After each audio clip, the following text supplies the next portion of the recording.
call this special meeting of the Board of Trustees for June 6, 2023 into session. We do have 3 board members that are attending virtually tonight. So Mr. Bishop, Ms. Joyner, and Ms. Burleson are joining us online. So they are with us here. I don't know if you can see them on the side here, but they're with us tonight. They do need to start their cameras. Hey, guys, will y'all please turn your cameras on because they will need to see you. Can you see me now, Brian? I can see you. All right. Perfect. Thank you, guys. Thank you. The first item on the agenda tonight is item 2, public comment, and we have 2. And in the order I was given, the first one will be Christy Walls, and she will speak on Midland ISD insurance and teacher benefits. Okay, do I just need to go here, or what do we do with this? Right around there.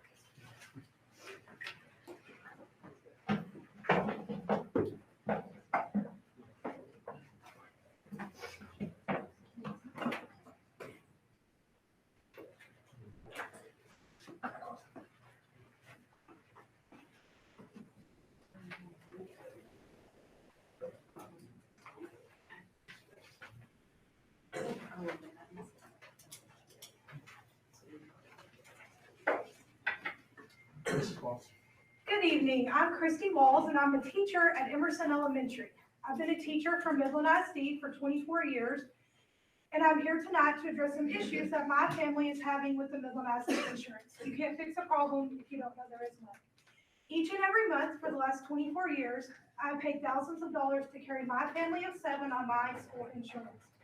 That includes my husband Bobby and all 5 of our children, who, by the way, all have either attended or have graduated from Midland ISD. I carry every insurance at Midland ISD, every insurance policy that is offered to me through our district.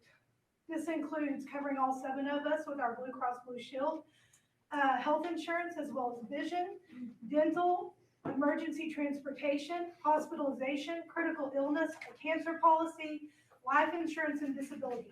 I truly pay to carry every insurance that you offer your employees to have.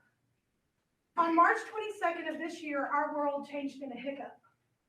What we thought was our perfectly healthy, my 48-year-old husband, Bobby, he was out on location when he suddenly realized that he could not talk. After being driven out of location to meet an ambulance, he was immediately airlifted to Covenant Hospital in Lubbock, where it was determined that he had suffered a massive stroke to the right side of his brain, which has affected the left side of his body. He underwent 2 life-saving brain surgeries, where it was determined that he had a brain bleed due to brain tumors. The tumors were removed, and after 31 days in ICU on life support, he has made a miraculous comeback. We left Covenant and went to Trust Point Rehabilitation Hospital, where we soon discovered that due to insurance restrictions, we could not receive this critical life-saving cancer treatment while we were receiving rehabilitation. Our team of doctors and therapists and caseworkers have done everything in their power to help us navigate this very difficult situation. Last Tuesday, we were discharged from Trust Point in order to be able to get our cancer treatment. All of our providers had submitted documentation of Bobby needing neuro rehab in Lubbock due to his stroke and traumatic brain injury. This has been denied by our Midland ISD insurance. Our physicians have appealed it and again supplied all the additional information and documentation that Blue Cross Blue Shield has asked for, only to be denied a final time. Our only option moving forward is to hire legal counsel to sort this out.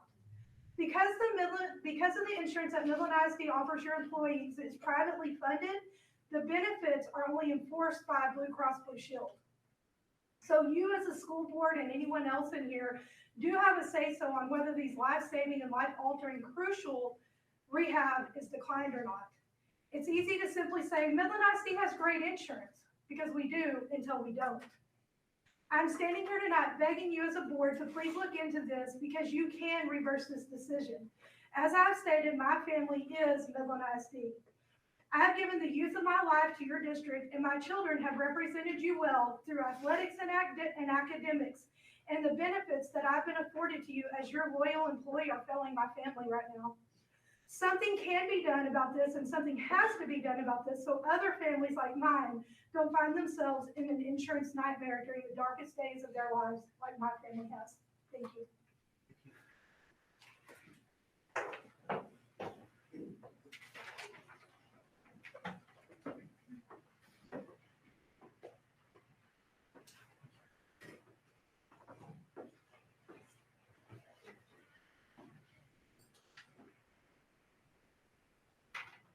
The next speaker we have signed up is Heather Reed, and she will also talk about teacher insurance. Welcome, Mrs. Reed. Thank you. Good evening, members of the school board and the community. My name is Heather Reed, and I stand before you this evening on behalf of Christy and Bobby Walls. I am here to urge you to assist in Christy in contacting the Blue Cross Blue Shield representative for MISD or HR or whomever needs to help them get Bobby to the next stage of rehab.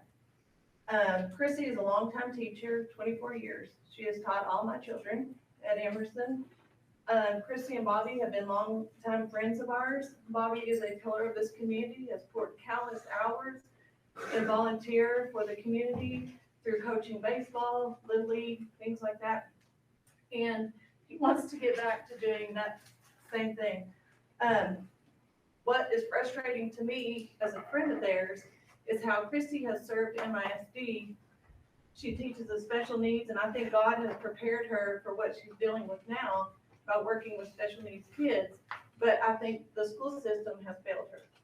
And I think that it is the job of the school board to help them get Bobby to this next phase of rehab. Like she said, insurance is good until you need it. I think this is very sad in my opinion. Is the school's insurance worth it? Only if you never need it? Is it morally right to take money out of every paycheck and then when it comes time to use it, deny the very services that you have paid for the last 24 years? This is a crime. And I'm here to ask you as a board to contact whomever you need to and approve this treatment for Bobby to get back to contributing to the community. He is a man of determination and fight, and I promise you this money will not be wasted on him. He is a man that wants to provide and do for his family and this community. He is a gift of pouring into children and getting them to believe in themselves, and in spite of their home life, turning them into productive members of our community. He will not give up. He will push himself to be all that God has called him to be, and to be a testimony to others that are facing the unknown. Last night, we took him to the local track at Goddard to walk, and he's only been walking 100 feet. He made it 400 yards. So he is determined to do this. And like I said, your money will not be wasted. I pray that you see the fight in him and will walk alongside of us to get him the help he needs. John 15:12-13 says, "This is my commandment, that ye love one another as I have loved you. Greater love hath no man than this, that a man lay down his life for his friends." Philippians 2:3-4 says, "Do nothing from selfish ambition or conceit, but in humility count others more significant than yourselves. Let each of you look not only to his own interests, but to the interests of others." And finally, Luke 6:38 says, "Give, and it will be given unto you. A good measure, pressed down, shaken together, and running over, will be poured into your lap. For with the measure you use, it will be measured to you." Thank you. Thank you, Mrs. Reed, and Mrs. Wallace and Bobby for being here tonight. And I was able to have a conversation. We can't address your topics tonight, but I was able to sit in the hallway with Dr. Howard as she expressed what we will work for you to make sure we push for. So thank you for being here tonight and calling it to our attention. The next item on the agenda is 5:43, will be the district report budget workshop. Mr. Dodds, welcome to the podium.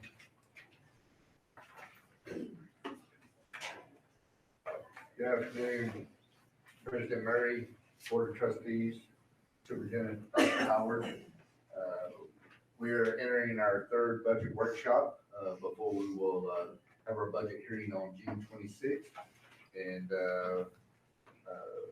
just want to thank my teams, Arturo and Jacqueline, for helping with this presentation.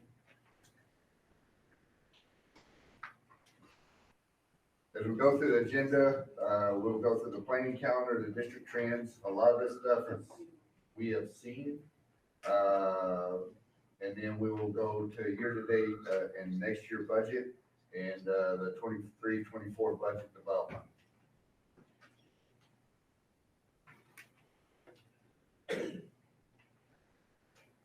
We're setting on budget workshop number 3. We will have our public hearing on June 26th.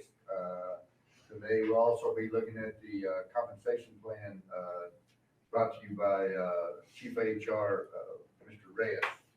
And then we will be looking on the 26th, the final budget amendment, the original budget. And then also on the next page, we will publish our, budget and tax rate notice in the newspaper by June 16th. This.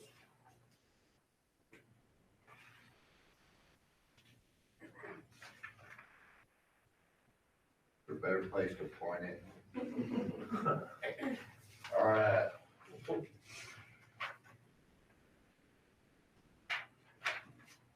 As we look at the student membership, this is what we're estimating for next year, 28-125, and estimated in total. Whoop, I went too forward,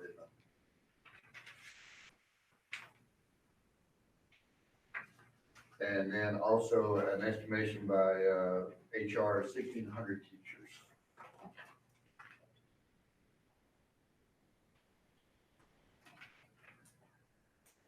As we look at our tax rate, you'll see our current rate, M&O is at 84.46.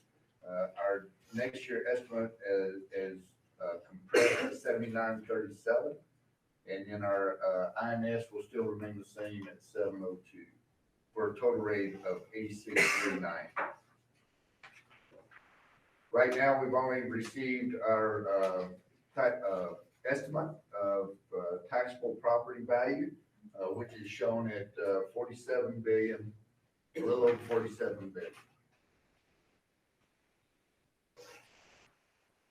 Also estimated what our recapture is currently this year at 161 million. Looking at because of compression of the tax rate will lower and increase in student numbers, the estimate for next year will be lower at 154 million.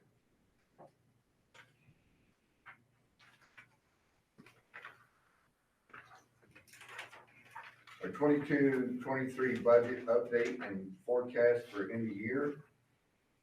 As we've shown before, our estimated revenues at $472,215,449. As you see, most of our revenue comes from property taxes, state, and then other revenue are our big drivers. As we look at what our estimated year-end expenditures for 22-23, 36% is in recapture, 33% is in construction, and then rest of it kind of sprinkled through in small amounts or small percentages at that time. But the total expenditure is estimated 440 million.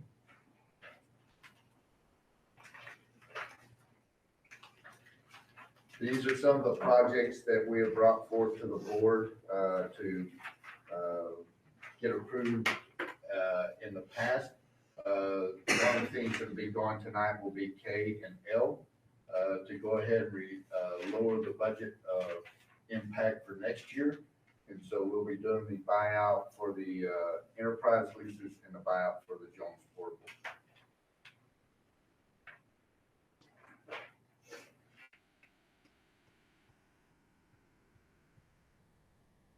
Right now, we're still estimating fund balance at 198 million. That could change as we finish up the year and move into our audit coming up. Looking at our budget development for next year.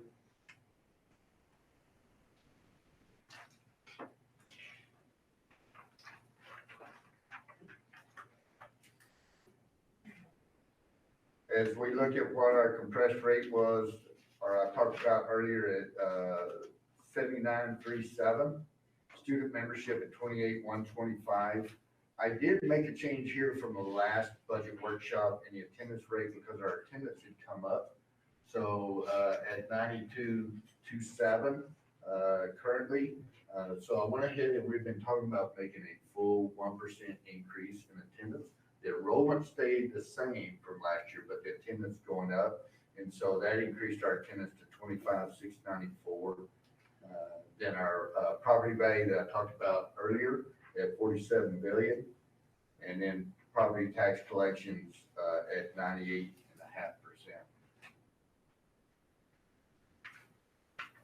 This is our estimated revenue for next year at $473,854,244. As you can see, just as our current budget, most of our revenue comes from property taxes at 373 million. And even though we had an increase in property values, the compression of tax rate is why those numbers are so close as current year to next year. And this illustrates what I'm talking about, looking at our property taxes in 22-23. Then if you go straight across our activity, we have made budget for that at 371 million. And then our proposed property taxes for next year. And you can see the comparison as you're going through there. This activity is what is driving the change. So we're basing our activity and our proposed budget for next year. That's how we're getting those numbers.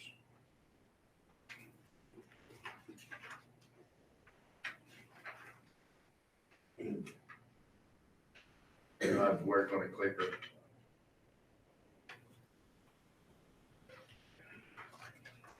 Some of the budget expenditure assumptions, employee salary increases, 6,759,000.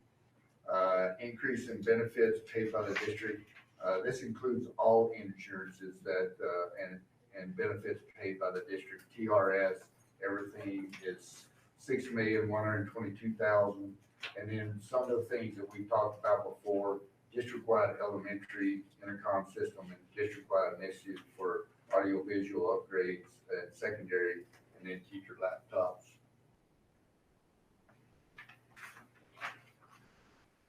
So looking back in 2018, 2019, the base salary for beginning teachers was 50,000. As you can see, we are looking for this next year in 2023, 2024. The base beginning salary at $60,500. Our hourly rate in 2018-19 was $9, and then for 23-24 school year will be at $14.25, and that's the minimum. I thought I had a good spot. You made Mr. Bishop turn his head. I know, well, that's good. I can't see that screen, so, and looking at our expenditures, 36% is based, it will be in for instruction, 32% of our budget in recapture. And then plant services makes up the next largest amount at 8.44. So those are our major expenditures in next year's budget, including what we are doing in the salary increases. They're all included in this budget, and it is a balanced budget right now. Child nutrition, we are working on that budget, and we'll have it out for the board approval on June 26th. Looking at our outstanding debt, I appreciate that. You see what our total is at a total of 194 million. In this current year budget, and what will be presented to the board coming up will be looking at defeasing additional principal moving forward. Since we have been doing that over the last 10 or 15 years, we have defeased and saved the district and taxpayers $55 million by paying down debt early. So this is something that we are looking forward in this next budget year to go ahead and reduce the principal amount so we can save future interest payments for the district. This next, this is the proposed debt service. And this, current budget at the same tax rate that we are currently at 7.02 will be 32,996,372. And with the expenditures, matching at 32,996,372.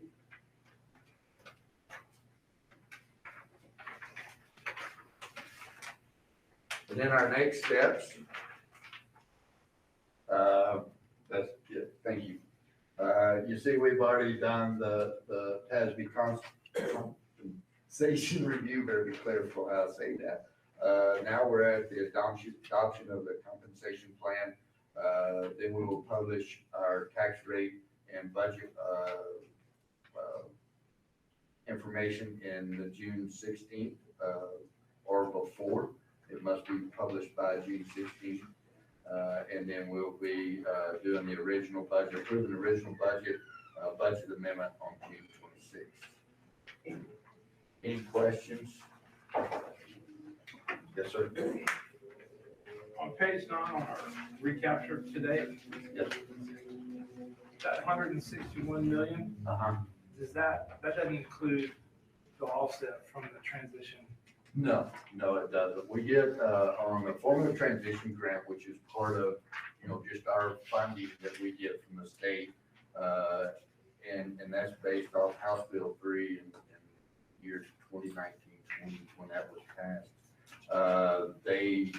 Part of that bill included formula transition grant, which right now we receive roughly about 49 million in formula transition grant. So we would subtract 49 million from the 161 to see what our total was that went to the state. Because we sent 161, but we got 49 million back. Yes.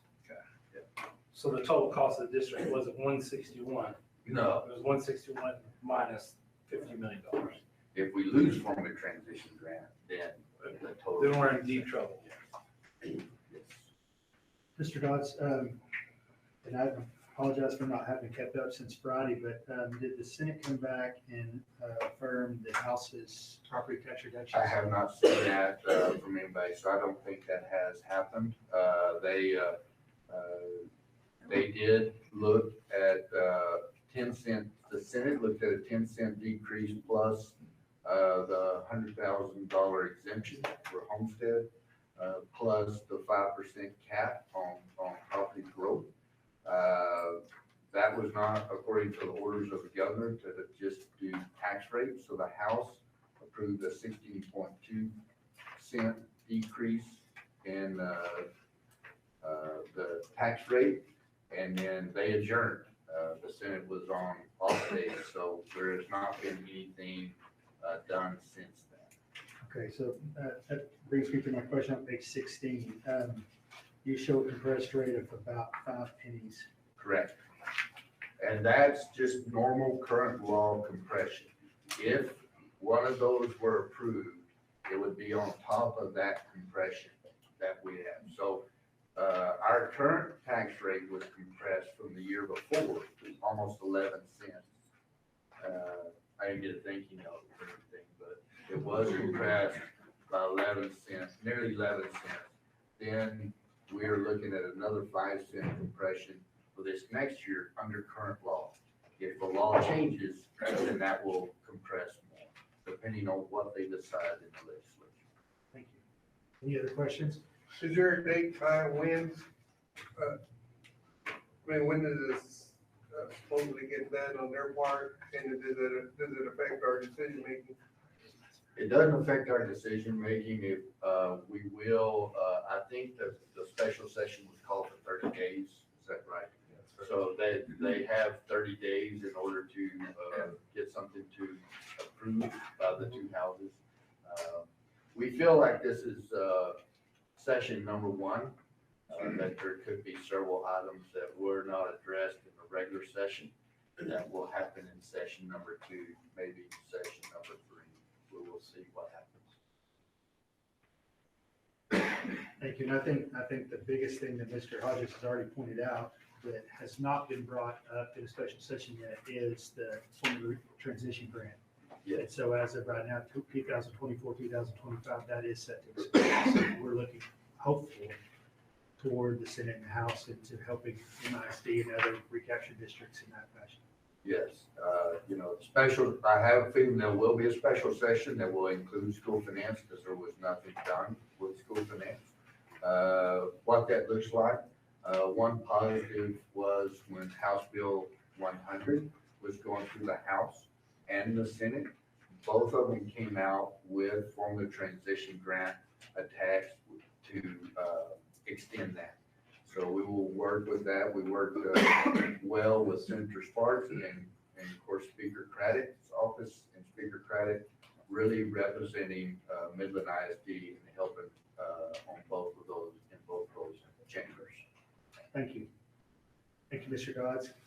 Well, thank y'all. I do have another question, Mr. Murray, if I may. Forgot they were here. Forgot about you, Mr. Bishop. The question I was gonna ask, I know last year we had given the $1,000 stipend, without, I believe they got $500 each semester. Is that still gonna be in effect unless there's something changes with the transition grants? We're actually, Mr. Bishop, we're actually gonna bring that recommendation as well as the attendance incentive back to the board on June 26th. We're still working on that. Okay, thank you. Any other questions? I think we're good. All right, thank y'all. Our next district report will be on the accountability update, and we welcome Ms. Ashley Osborne.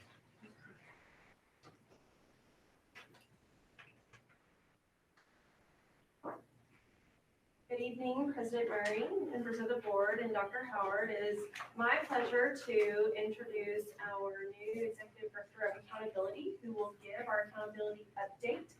We recently received what-if ratings from the Texas Education Agency, and so Ms. Annette Macias will take us through a presentation over what that means for Midland ISD. Thank you, Ms. Sullivan. Good evening, President Murray, Dr. Howard, members of the board. About 5 years ago, our schools were assigned an A2F rating for the very first time.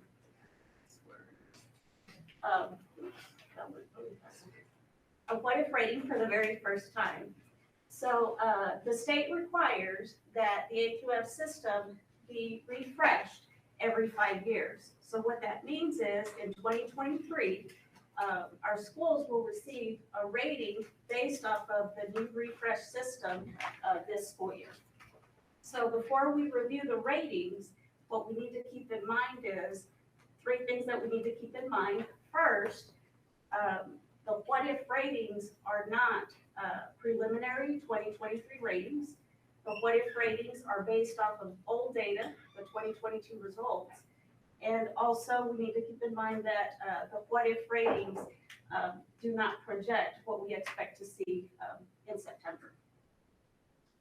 So as we evaluate performance, I'm trying to look to see which screen I can look at. As we evaluate performance in the upcoming school year, we need to keep in mind that the 2022 A2F system and the 2023 A2F system were based off of 2 different methodologies.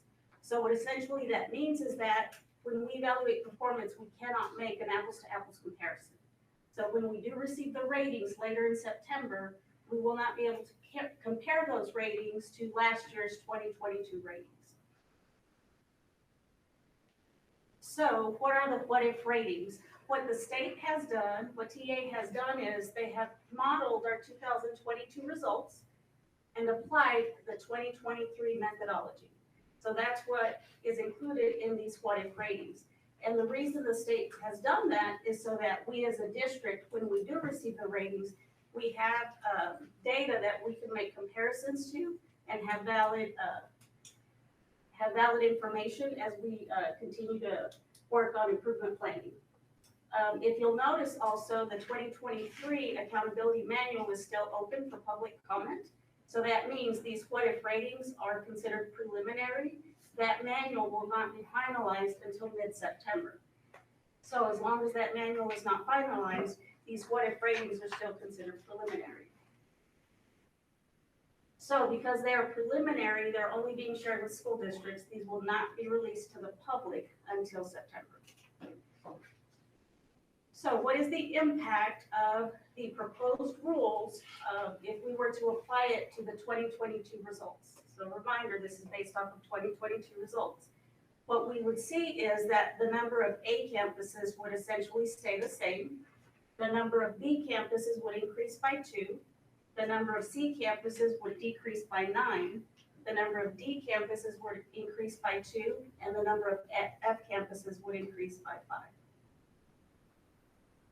When we compare our what-if ratings to the state, we see overall that MISD had a lower rate of campuses whose ratings stayed the same, a higher rate of campuses whose rating decreased, and a higher rate of the campuses whose ratings increased. So overall, we're really not aligned to what the impact of applying this methodology across the state. It's not aligned with what we saw in MISD. So again, this is not a projection of 2023. These are still based off of the 2022 results. So as we look ahead, in late June, we will receive the final EOC results, and that's for Algebra 1, US History, English 1, English 2, and Biology. Those reports will be shared with parents in the parent portal through the Cambium platform. And also, if you'll notice, August is when we will receive results for 3 through 8. That is not typical. We usually receive those results in late May or early June. So this year, 3 through 8 will not be, we will not receive or see those results until the middle of August. Also, the accountability manual, again, will not be finalized until mid-September, with accountability ratings not released until the end of September. So that is not typical. Usually we have ratings at the beginning of August, sometimes before school starts, but this year it's going to be much, much later. So our next steps, this preliminary what-if presentation is just meant to inform the public that we do not currently have ratings. We have received some results, and that was to help inform graduation decisions at the high school level, but we have not received all of our results. As a school board, there's really nothing that you need to do right now, but when we do receive the ratings at the end of September for 2023, we really need to share the message that it's not a simple apples to apples comparison anymore. We will need to take the what-if ratings, not necessarily last year's ratings, but the what-if ratings, and use those to compare to this year's state accountability ratings that are released in September. So with all that being said, I will open it up to any questions if you have any. Yes, sir. When you say methodology, are you talking about the testing or the grading metrics? Because all essentially we did was take last year's scores from the kids that took the STAR test and then put them through this year's grading metrics, because the TA has raised the bar, as Mr. Moran said in his video that was attached on board packet. So these kids would have taken the test and to these standards, that's where the district would have been last year. Yes, so there are 2 things. Yes, the standards are different. However, the accountability system in general has also changed. So when we saw the differences in campuses that were C's, D's, and F's, we saw those increases. The accountability system for domain 2A, which is growth, progress, that is where a lot of our campuses earned the highest percentage of points. That component of the system has changed. That's the methodology that changed. I think we've got 5 A's, I believe, and MISD 6 A's, and then, so half of them, I guess, are partner schools. I do I not think have it's that Young list in Women's, front of me. early college, and I know idea is a B, and then Houston is an A. But so,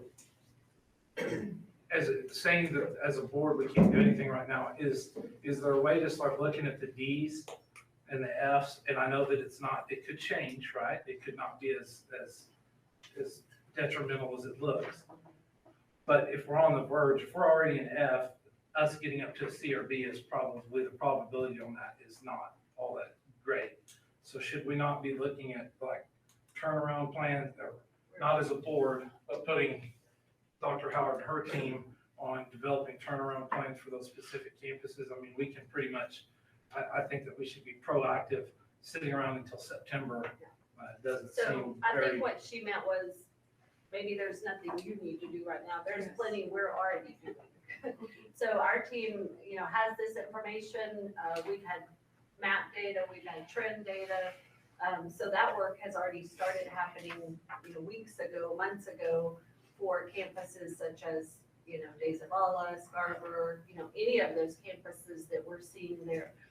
In addition to that, Mr. Cedillo can use this information to decide how he assigns principal supervisors based on strengths, not overloading one with, F campuses, and making sure that there's plenty of time to go around to coach and support those campuses, as well as all the professional learning that'll take place, the coaching you're gonna see later, the curriculum you're gonna see later. So yes, to your point, there's a lot that is and can be done. We're not gonna sit and wait until September. I think what she meant was. No, I understand. No way. Yeah, I mean, we're not. Not a gotcha. Yeah. I don't think our city, that's not it, No, but it's, being proactive, Right. because that's all, I believe that all of our secondary campuses now are D or Fs except for one or two, I can't remember. Yeah. But our high schools, our comprehensive high schools are Ds, and our junior highs are Ds, and so we need to, Well, the comprehensive high schools are Cs right now. The well, one at the three is- preliminary are Ds. Yes.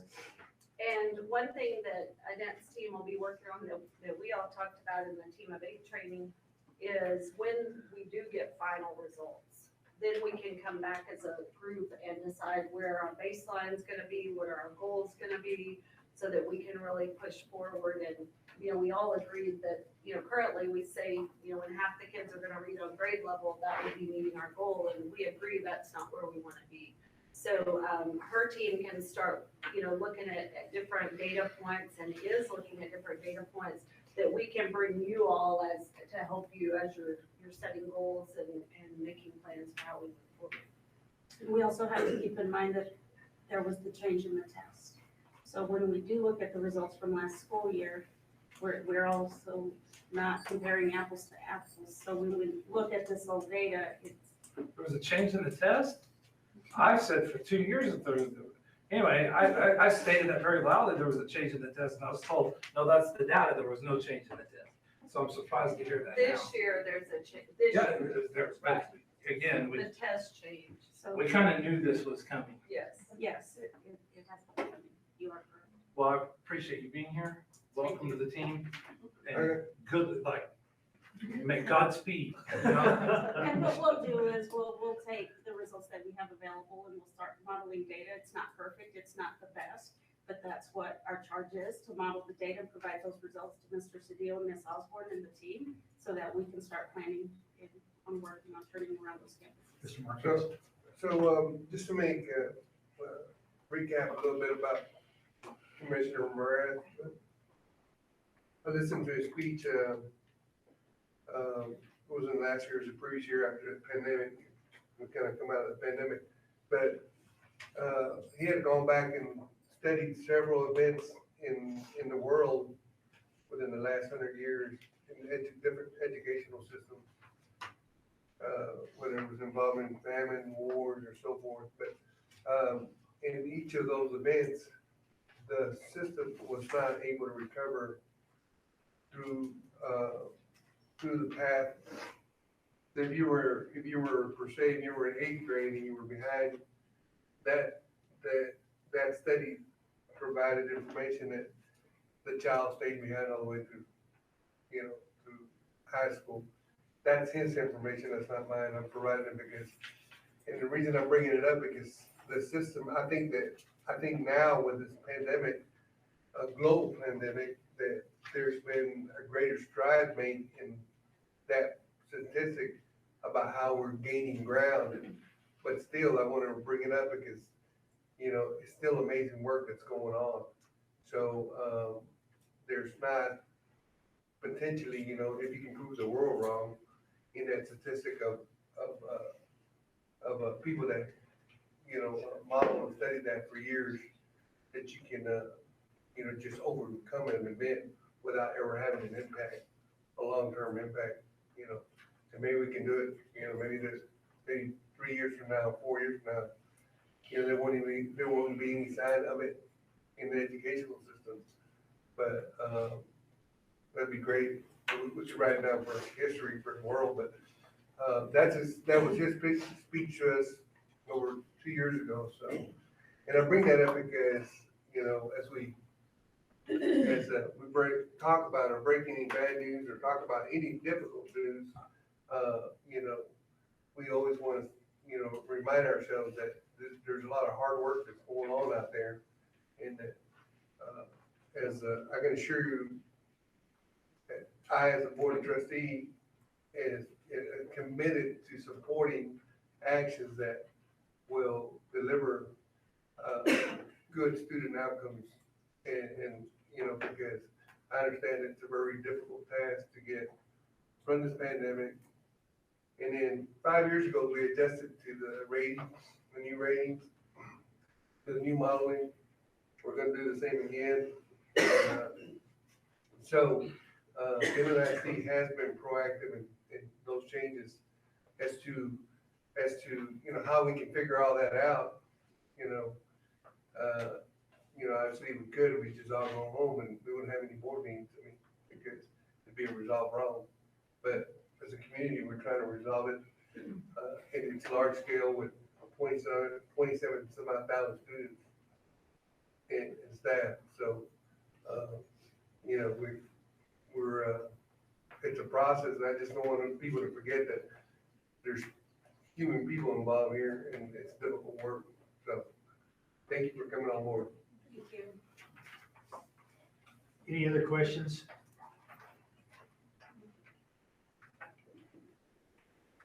Thank you.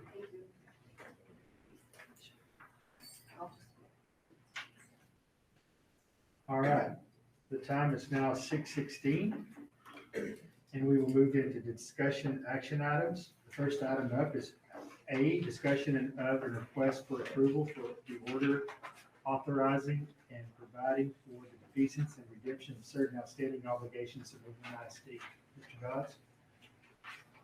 President Murray, Board of Trustees, and Dr. Howard, as I talked about in the budget workshop, we would like to put $15 million in escrow account that will defease bonds in February of 2025, when they actually are able to do so. This will roughly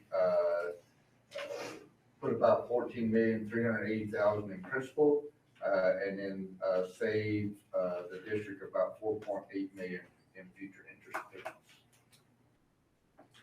Do I hear a motion? Motion by Mr. Marquez.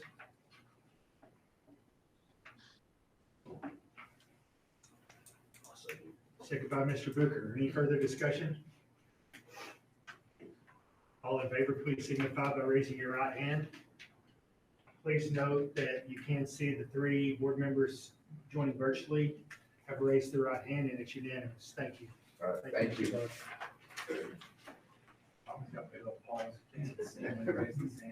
Mr. Crescent, is it possible for one of them to make a motion at second? It is. Okay, just clarifying for the record.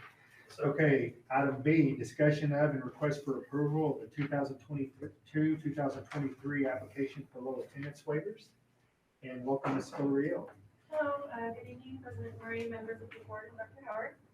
I'm here today to request the following campuses receive approval for low attendance waivers based on weather, health, or safety-related concerns. We have Jones Elementary, Franks Elementary, Idea Travis, Sam Houston, and Pre-K Midland College. The dates are provided on the cover page. These campuses qualify on these dates as they have at least a 10% decrease from their previous year's average daily attendance totals. With the board's approval, TEA will approve low attendance waivers, which will allow our district to excuse these days from our average daily attendance and foundation school program funding contribution. Motion by Mr. Marquez, I second. second by Ms. Joyner. Any further discussion? I believe that several of these dates came around specific events, whether it was a water main breaking or it was a bad weather day where school wasn't canceled, but students didn't show up because they chose to stay home with their parents, and we understand that. So knowing that, I'll call for a vote. All in favor, please signify by raising your right hand.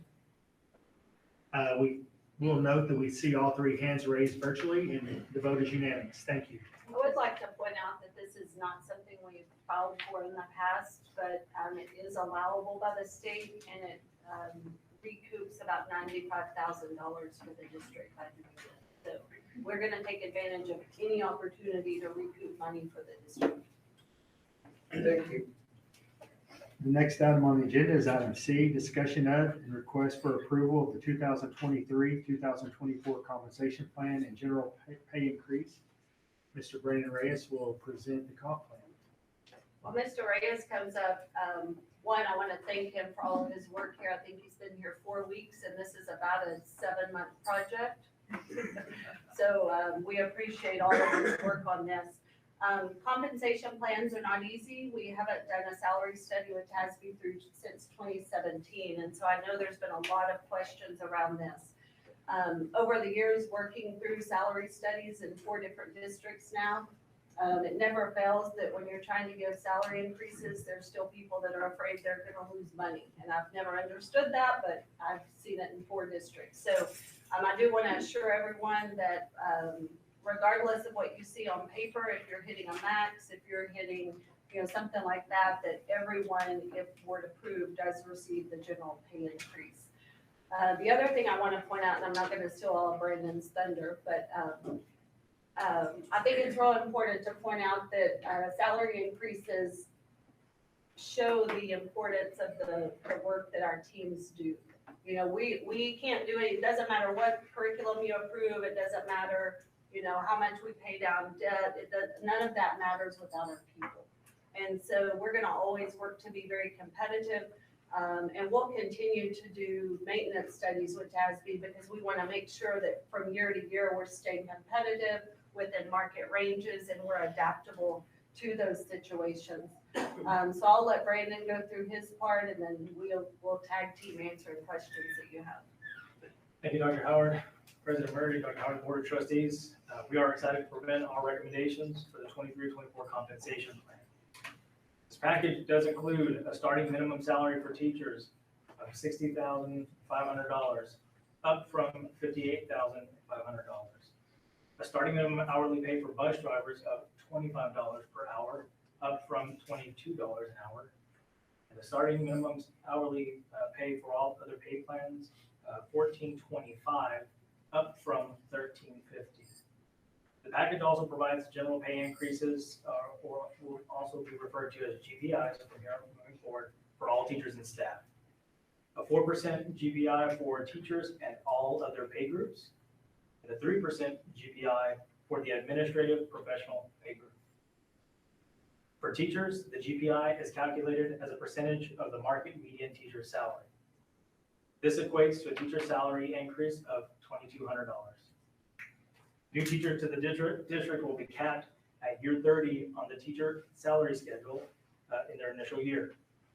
After they are on board with us, they would be eligible for a GPI increase if the board approves in the following year. Existing MISD teachers with more than 30 years of experience will receive the board approved GPI increase. For staff members who are not teachers, the GPI is defined as a percentage of the employee's pay grade midpoint. As Dr. Howard mentioned, please be assured, even though there have been some shifts between pay grades for specific positions, current employees will not see a reduction in their salaries unless they have received a written notice, and that's a very specific circumstance. The implementation of this plan serves as a crucial milestone towards establishing an accurate market-based compensation plan. The annual review and upkeep of the compensation plan will enable us to maintain highly competitive pay structures. This, we believe, will not only retain our valued existing staff, but also attract talented new hires. With that, I'd like to open up the floor to any questions that you may have. Mr. Murray, I don't necessarily have a question, but I just have a comment.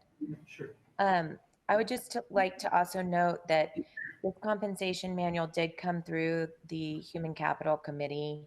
So Mr. Murray and myself and Mr. Reyes did have a chance to go through this with a fine tooth comb, look at each individual change and summary associated with it. So there has been a good amount of work too ahead of time coming out of this committee. Just wanted to inform the public that that work was done at the committee level as well. Thank you, Mr. Reyes, for all your hard work. Thank you. Thank you, Ms. Joyner. Yep. Other questions? Mr. Marquez? So, I know that, you know, we're discussing the legislation here, and there's, I'm sure, I've heard some comments and proposals that, about future raises and all that. Is there anything been solidified in that area that might be public information? No, sir. But an important point regarding that and why we evaluate the compensation plan. At the end of the day, we'd love to pay everybody what they're worth. Unfortunately, our budget dictates what we can and can't spend if we're going to be positive public stewards of the taxpayer funds. And so what we have to do is combine what the market's willing to pay for said position and incorporate that with our local market, and then evaluate that with our current budget. Because the worst thing that we can do is implement a compensation fund that we can't afford. Yes, So that is something that we do. What we do know is, and we worked with TASB on this because we had the question, if they come in, you know, in the next 2 weeks and say that the, you know, increases have to be X, whatever we do now applies to that. Because it has to be X over what it was last year. And so, you know, with a 4% increase, we feel like we would be in a very good position if they come in with some mandated increase.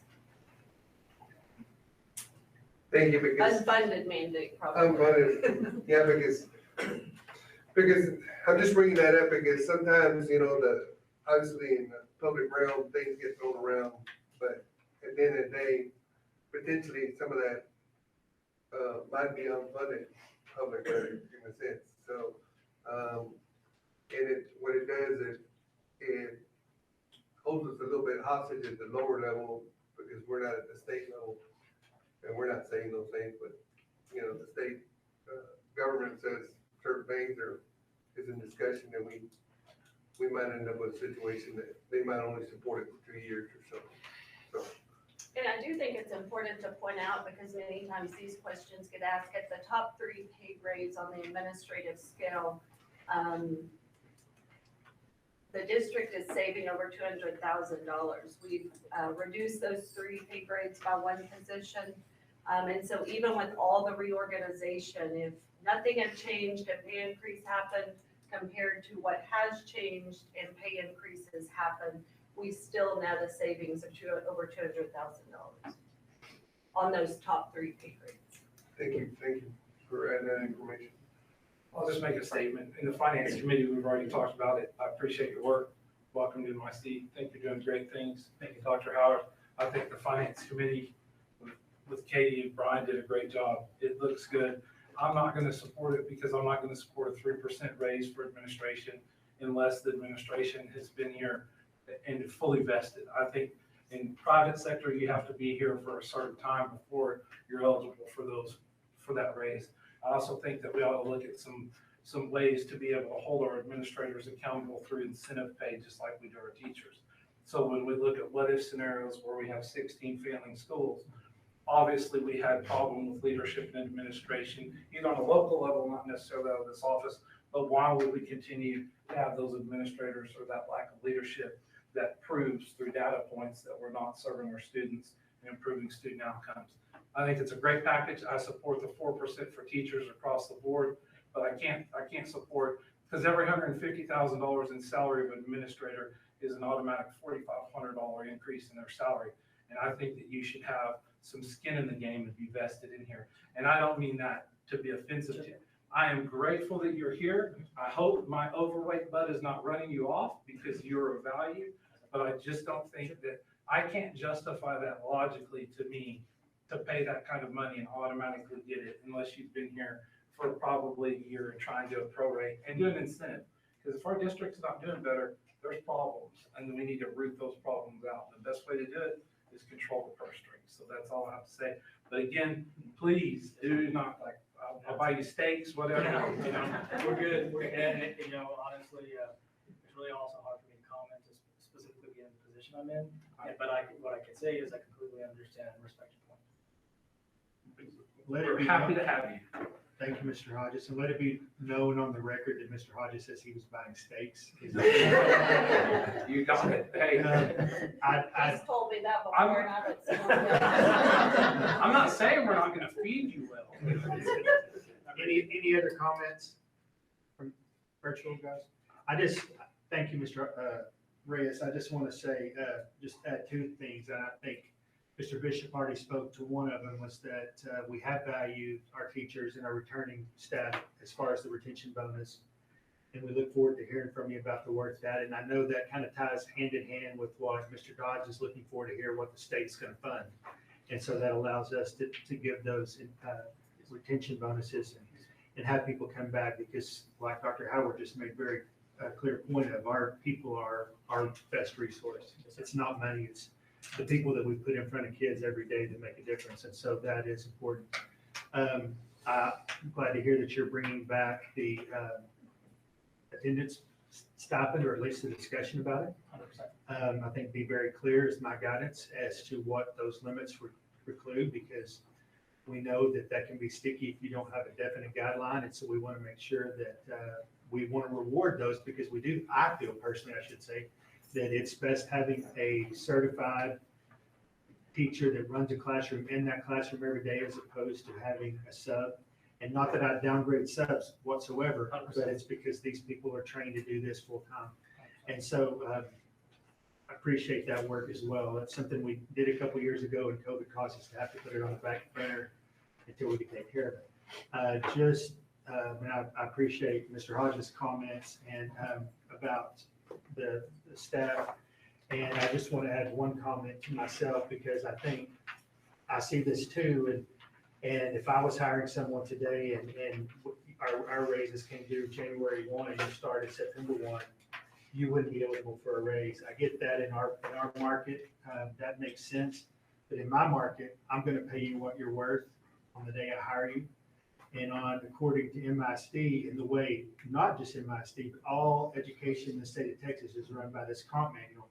We live and die by this one document that is set now, but it'll change slightly between now and the end of the year. But we may not have paid people at market, or we may have not kept them at their value. So I totally understand his point, because I don't think it's anything any of us could disagree with, but I do think that there is a value in keeping people at market and trying to keep them as close to what their value is. And so, and I do look forward to this staff and any of you in the audience about what we have in the future, because I think we have great staff, and I'm super excited about what Dr. Howard has brought to the table as far as the team. And now it's just time, as Mr. Hodges said, for us to go to work and make things happen. 100%. So with that, Why do we hire them in market? because we limit it to the comment. But you don't always know that at the time. So the one thing I would say, a couple of things. One is the people that just got here didn't have anything to do with the ratings. That's one thing I think we have to remember. And two, I have tried, and their team has tried, to be very true to bringing people in where they should be. In some cases, they were brought in $20,000 to $30,000 less than the person they replaced. But they also brought in $20,000 or $30,000 more than the previous job they had. That's a promotion. But So right, that's it's different. a new responsibility. Sure. So in doing so and bringing them in where I felt was the right place to place them based on peer equity, until we do a study, because we hadn't done a study. If they don't get the increase, they immediately fall below their peers, immediately.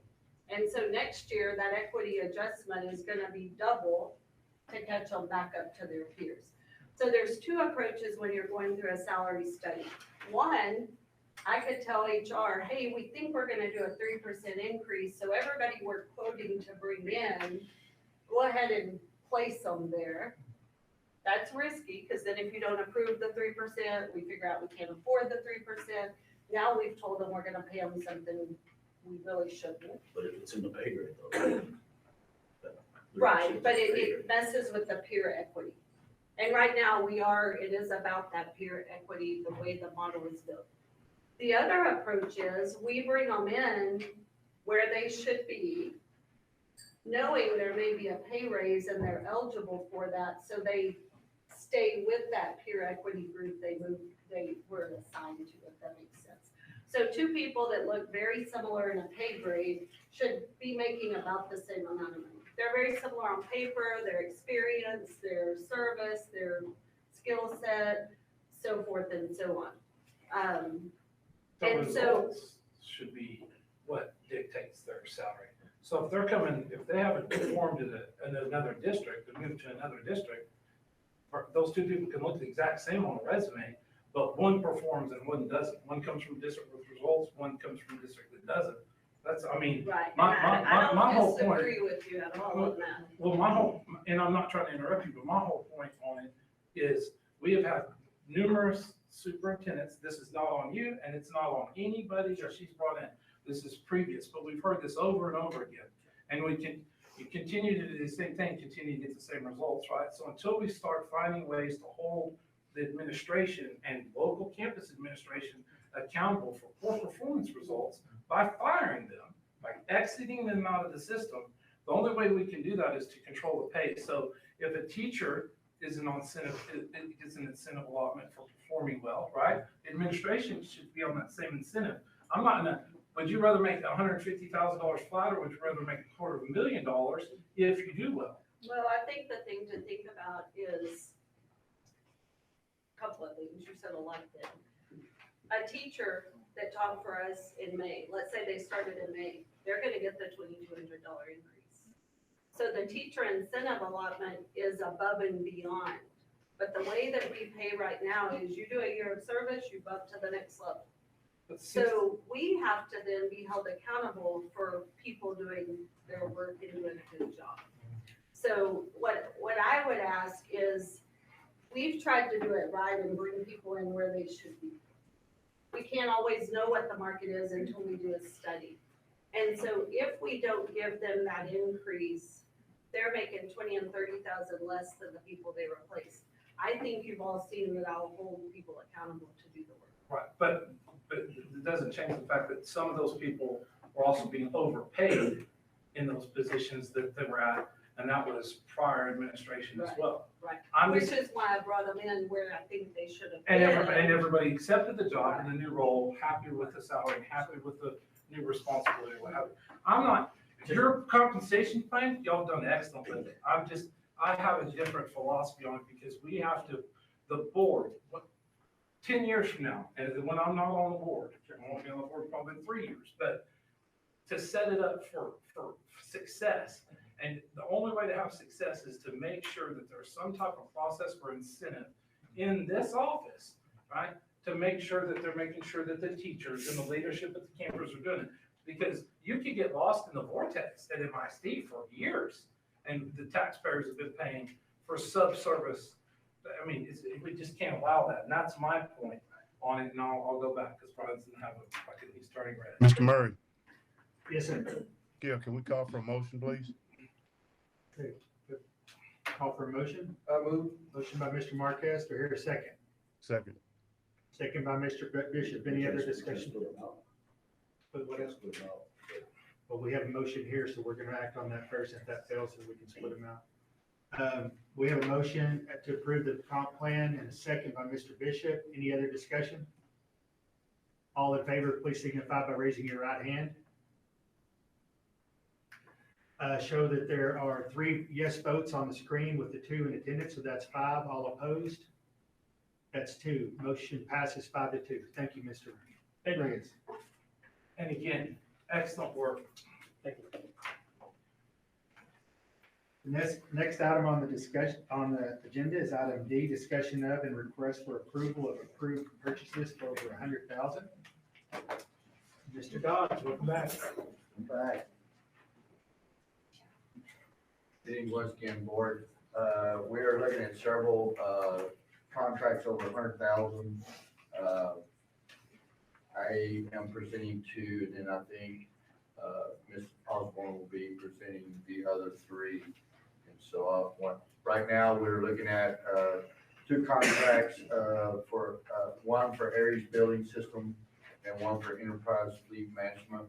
To pay off the, Aries Fleet Management is $801,000. The Enterprise, to pay down to $1 on those vehicles is $1,350,000. And then I will turn this over to, do you have a presentation? Not for the overhead. Okay, all right. And then the other, are Great Minds, for $286,000, Carnegie Learning for $776,000, and then Amplify Education. All three of those right now will be paid by ESSER. Mr. Dodd, since you said that, will you explain just to the group what ESSER means? Oh, Just real quick. It's the. Not that, you don't have to tell what it is, just tell what the funds are for. So the funds were, and ESSER 3 was built for learning loss. And so that's the way we have used those funds here. And so, going through, these, different, math teams, and the Texas Math Solution, and then also for Amplify Texas, these are showing that they are making great strides in learning loss. And so that's something that we want to provide for our students. So these are federal funds that are not coming from Yes. our operating budget, but coming from the federal Exactly. budget to provide for the learning loss. Right. Okay. Any questions? Yes. So the only, but it's not be Ashley. So it says these materials are for 10 schools that currently use this curriculum. So that's Amplify Texas, right? Aren't we changing, or later we're going to discuss Amplify curriculum, I believe, to accept it. So if we're going to offer the fidelity and use across the district with the curriculum, why are we only buying it for specific districts here? That's a great question. So the purchases over 100,000 that is on this particular agenda item, or Amplify Texas in particular, is for resources that the campuses, the 10 campuses that implemented originally last year or for this current school year did not receive. So what it's been termed, they got the light package because they didn't get every resource that came with that curriculum. And so we are purchasing those to get them basically up and running with everything that they can have. Some people got the bells and whistles, some people got the bells, and some people got the whistles. So we're making sure Perhaps. everybody, every campus has it, correct? Correct. Alright, so we're using it district-wide in fidelity across all elementary school campuses and junior highs. Okay, thank you. And I'll be back in just a second to talk a little bit more. Do I have a motion? Yes. Motion by Mr. Hodges, second by Mr. Booker. Any discussion? All in favor of approving the 5 items expressed over $100,000 in the board packet, please raise your hand. Ms. Joyner, are you with us? I think we just showed she's. Okay, let the record show we have six hands, all opposed. No hands are shown, and we will have Ms. Joyner abstain from the vote, so it passes 6-0. Thank you. All right, thank you. Sorry, I was trying to go into my board book and I X'd myself out of the meeting. I apologize. I really messed that one up. Sorry. All right, the next item on the agenda is item 4E, discussion of and request for approval of RFP number 22-183, Reading, Language Arts, Instructional and Professional Development. Ms. Osborne. Thank you. So to Trustee Hodges' point, this is for our Reading, Language Arts curriculum resource across our district. This will ensure that we will have consistency for the students that are more mobile. It will also ensure that we have high quality professional learning district-wide. So once again, good evening, President Murray, trustees, and Dr. Howard. It's my privilege to bring to you tonight our recommendation for the Reading Language Arts Curriculum Resource. Before we jump into what that recommendation is, did want to talk a little bit about the shifting of tides within reading language arts instruction and the recommendations that are coming out of a large body of research within the science of reading. And so we notice that you can see here, this is Scarborough's thread of reading, and you can see that, or rope of reading rather, that this demonstrates the competencies that are needed to ensure that our students are skilled readers once they leave us. All of these competencies such as, and it might be challenging to see, but all of these competencies such as background knowledge, vocabulary, verbal reasoning, phonological awareness, and decoding must weave together to ensure that our kids have the skills needed in order to be that skilled reader that they deserve to be. And so all of that does come together. And so our current reading language arts curriculum lacks some of these components. And so it is our recommendation that we move forward with a reading language arts curriculum resource that does have all of these components. So a little bit of background of reading language arts in Midland ISD. There are currently 10 campuses that have implemented Amplify Texas, and then the rest of our campuses have utilized Pontus and Pinnell or other curriculum resources like Springboard.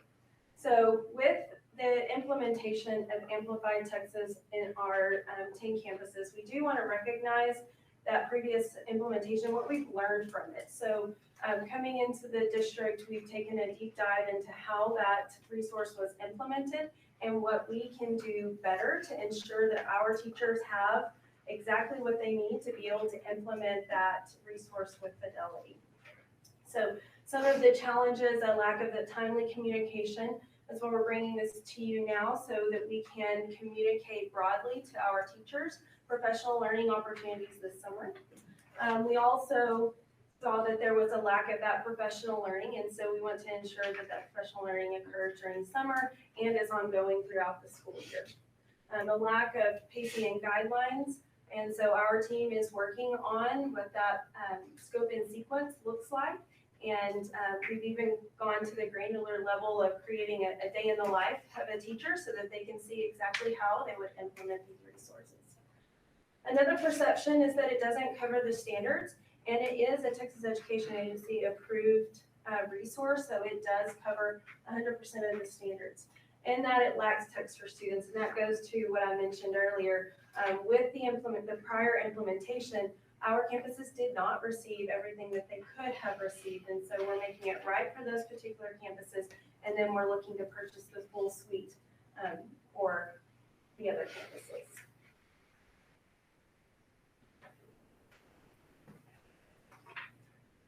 So as you can probably tell it by now, our recommendation to the school board tonight is to approve Amplify Texas as our reading language arts curriculum resource. We really believe that literacy is one of the cornerstones of education, and it's crucial for that lifelong success of all of our students. We want to transition to a structured literacy model, and we will do that by implementing Amplify Texas along with the other supplemental resources that you all have approved at the last board meeting, the Magnetic Reading Foundations as well as iReady.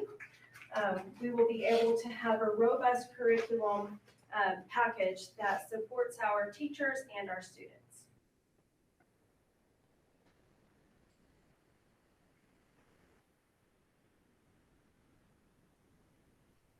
So how did we arrive at this selection?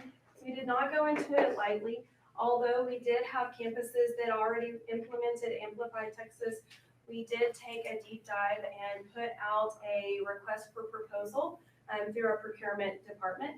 We had I think we had 12 vendors that responded to those proposals, and we culled through the proposals and narrowed that to 2 vendors that actually came and did demonstrations. And we also Just real quick, can you tell us what campuses that were on last year? Sure, it was the Achievement Zone campuses as well as Bush. So that would include Peace Communication, Lamar, South, Long, Henderson, Jones, Scarborough, De Zavala, Burnett, and then Bush. Would like to note that Bush chose to implement. They are not an Achievement Zone campus, and so the principal there selected the resource to implement with her staff. And she did have, that campus had a different implementation process because they actually had more job embedded professional learning through the service center that we're also proposing to implement with our implementation, because we know that we can have the best resource, but without the professional learning, and it's not going to be implemented well, and our teachers won't see the value in it. And with the what if scenarios, Bush moved up to a B, I believe. Honestly, would have Yeah, to on the look, what if. sir. I can't recall off the top of my head. I'll ask. Sure. So in looking at the demonstrations that the different vendors did, and then also in getting feedback from our campuses that are implementing currently, we did feel like Amplified Texas was the best selection that we can make. We would like to thank all of our teachers and leaders that we did consult, and there's actually more that are implementing that I didn't list here, but of the campuses, we had the Henderson principal presented at a leadership meeting, the Peace Communication principal presented, as well as the De Zavala principal did present on the implementation, and they recognize that there were some challenges with implementation, and so we definitely, again, want to learn from that. So why did we feel like this was the best solution for us? We really believe that this resource will benefit both students and teachers. The benefits to the teacher include being aligned to the science of reading, as well as the Texas Reading Academies, which all of our teachers K-3 must complete the Texas Reading Academies. And Amplified Texas is well aligned to the work that the teachers do within those Texas Reading Academies. We also believe that the Amplified Texas as a resource will be very beneficial for our novice teachers or our new to grade level teachers who may not have that experience of teaching reading. And so this is an option, gives some explicit directions on how teachers can teach the lesson if they need that. And then the benefits to the students. This ensures that all students will have access to on-grade level text. It incorporates various learning modalities throughout the course of the lessons. And then one of the things that was noted a lot actually from our teachers that we talked to was the embedded discourse that students go through. And what I mean by that is giving them the opportunity to actually talk to one another about their learning, and rather than just having the teacher talk to them, that discourse was embedded. As I mentioned, this is aligned to the science of teaching reading. It is cross-curricular, and so our science and our social studies folks are excited because those the resources embed both science and social studies throughout. And then it's also aligned to STAR redesign. So critically thinking, the discourse that I mentioned, and being able to write. We did get feedback from our teachers, and so from those 10 campuses that are implementing, I'd like to lift up just a few of the voices from our teachers that will admit that initially implementation was a bit rocky for them, and that they struggled a little bit initially. But after working through professional learning and understanding the resource better, they saw it as a benefit to them and their students. So a novice kindergarten teacher stated that she saw great results and liked that the content was embedded, such as the science and social studies. A master kindergarten teacher stated that she was shocked at how structured this and skill-driven the resource was. And then finally, a fourth grade exemplary teacher shared that she really loved that the students were exposed daily to rigorous activities that required them to critically think. And all of that is embedded within the resource. I figured that you all might ask about those campuses that are currently implementing Amplify Texas, so I did want to bring some data for you tonight. I do think that it's important to remember, number one, the implementation that we did have, and number two, that any curriculum resource to have a tremendous impact in 1 year is unlikely. And so it is multiple years of use and of implementation where we actually start to see the needle move tremendously. But having said that, of the 10 campuses that implemented, we did have 50% of our campuses see growth. According to NWEA MAP data, we had 20% just maintain and then 30% did not grow. So again, we look forward to continually reviewing the data such as this, as well as other data sources, to ensure that this curriculum resource is meeting our needs.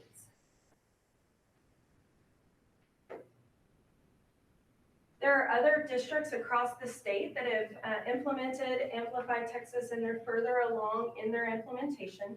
So this gives you a breakdown of some of those school districts, such as Amarillo, Garland, and Lubbock, just to name a few. And according to the data here on the screen in this table, all of these districts did see positive gains in the percentage of students approaching or meeting state standards on STAR. Additionally, when you compare that to the state, because the entire state gained, you'll notice that the districts that implemented Amplify Texas did see 3 to 4 points more than what the state saw. During our research, we did reach out to these school districts that are implementing Amplify Texas. We really wanted to get a strong viewpoint of this resource to see and ensure that it's going to meet our needs. And so when we reached out to Amarillo to learn from their implementation and their experience with Amplify Texas, you can see here at the bottom of the slide that they stated that they did report that students were being taught utilizing the Amplify Texas resource. They were able to access more challenging text on the interim test. And what I mean by that is on interims, every student is given the first 10 are the same questions. And then based on that, it either then gives the student 3 levels of text. And so all of the students that were being taught under the Amplify Texas curriculum resource are either given the middle or the top tier text. Whereas what they noticed for their other students, they were not able to access that middle and top tier text. And so she attributed that to the on grade level text that the students have access to, and then the discourse that's embedded within the resource. So we recognize again that a resource is only as good as the implementation and the teachers that have it in their hands to utilize it. So we've prepared a robust implementation plan. First, upon approval, we will have a launching where we will have professional learning sessions this summer, as well as in back to school. We'll offer several professional learning sessions so that it is convenient for our teachers. We will also have and utilize Region 18 coaching to help build our capacity as a team, as well as build the capacity on the campus. And so that will occur through coaching and PLC support. That is one of the things that our Bush campus stated was what they felt like a game changer for them in terms of implementation was the support that they had for coaching. We will utilize, and you will see in just a little while, we are bringing an RFP for coaching support. And so we will utilize the instructional coaches that we do have in our district to ensure that this resource is implemented well. We also know that implementation of anything, in particular of a new resource, takes time. We'll have some teachers that really take a deep dive and dive right in, and then we'll have some that are more reluctant. And really it's our job to support those teachers at wherever they fall within that continuum to ensure that they get specifically what they need to be able to support it or to implement the resource with Fidelity. Thank you, and I'll love to answer any questions that you may have. Can I read some things from some teachers with some concerns that you might be able to answer? And I told them I would do it publicly or what have you, so they felt comfortable that the district wasn't tricking them.